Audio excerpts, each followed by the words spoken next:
लखीमपुर खीरी में ढेर बतियाइबे बाबू हो धाई धाई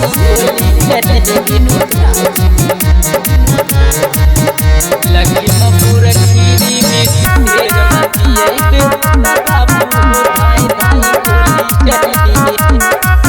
हमर जिला है जिलों में नंबर 1, बाकी केहू जिला से ना हुए कम।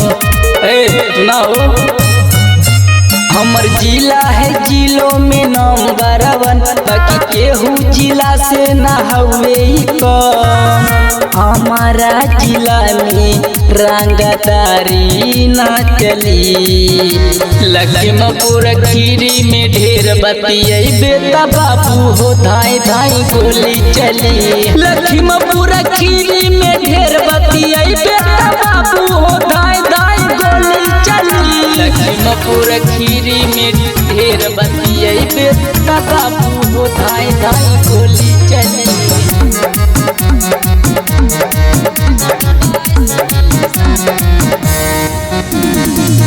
सब जिला जिला हमार जिला ब्रांड हो।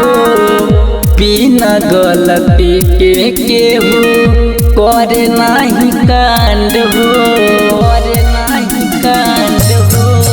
हमर जिला सब जिला के शेर बाटे हो, बाकी कराया के सब ढेर बाटे हो। हमारा जिला के आगे चलती न चली। लखीमपुर खीरी में ढेर बतियाइबे बाबू हो धाई धाई गोली चली। लखीमपुर खीरी में ढेर बतियाइबे बाबू हो धाई धाई गोली चली।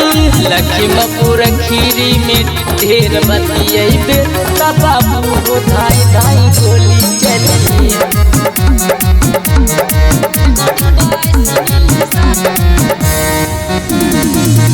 बड़े बड़े आइले हमार केतना बाहुबली। हमारा जिला में उनकर दादे नहीं गली, दादे नहीं गली। सब जिला तोहरा के छोड़ दी है हो, बाकी हमर जिला से न चीर दी है हो। विशाल सिंह दीवाना कहे छोड़ी दा गोली।